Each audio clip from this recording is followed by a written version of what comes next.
Welcome to Comfort Time with Aunty Yunike, where we share testimony stories. Our story for today is marriage at all cost, or situations of do or die.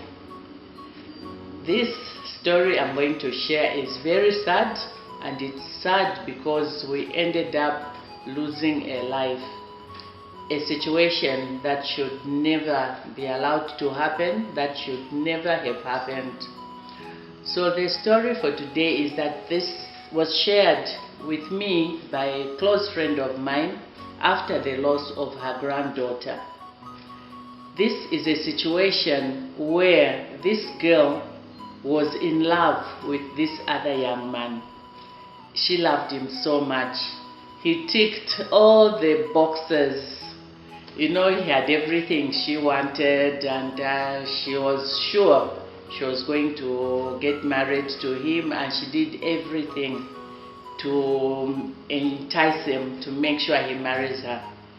He, on the other hand, was, interacting with her, but whether he really showed the seriousness, the commitment of marriage was another story. But the girl continued pushing and forcing things until in the end she got pregnant. When she got pregnant, she told him, "I'm pregnant, I don't want my child to be born outside marriage, so we need to get married." Unfortunately, the boy was not convinced. He refused. He said, "Look, I will be in the life of that child, I will support you, but marriage, I'm not sure if I'm there yet. So give me time." She tried everything, she waited, and the guy was not changing his mind. She got so frustrated. In the end, she decided to attempt suicide. Whether that attempt was just supposed to be an attempt, she didn't think she was going to die, or I don't know what was going on in her mind. But after she attempted, sadly, unfortunately, she died, leaving a small baby, leaving her parents, her grandmother, her family broken.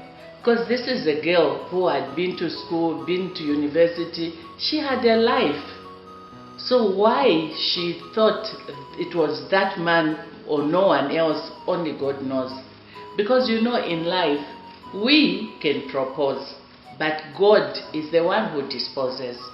So we can have all these plans, we can have everything written, everything the way we want them, but how eventually they will be is what God wants or how God planned it. Some people come into your life for a reason, for a season. That person could have just come into her life to show her that this is what life can be with someone who is at my level. Maybe better was coming. So you don't have to stick to one person if that person is not for you.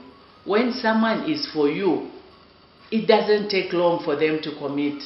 Immediately they will see, because they don't want to lose you, they accept and they understand your value. So they will not hesitate. But if someone is busy, is giving you stories, just leave that space. Go away, let them find someone whom they will be happy with. You, on the other hand, wait for a person that you'll be happy with. Imagine the family, what they are going through now. The grandmother is heartbroken. The parents are heartbroken. And the young man is feeling guilty. I'm not saying we should blame the young man. Don't go for someone that you are not sure of. Your heart should be fully convinced that what you are doing is what you want. And no one should push you into doing something that you don't want. It's not right, it's not fair. So I'm not blaming the young man, I'm not blaming the young girl. I'm just saying, people, look at your lives, value yourself. When you are born, you are alone. There's no one, even twins. I've had twins. They were born one at a time. No one comes together with anybody. And when you die alone. So just be sure that you take care of you. You love you. So you are the person who should take care of you. So Comfort Time continues. I hope this makes you alert to what you should do and how you should live. So stay blessed. Always remember to give us a thumbs up and also share our videos widely so that more people can get this information. So thank you so much for watching. See you in the next video, and please share your comment in the comments below so that we can interact.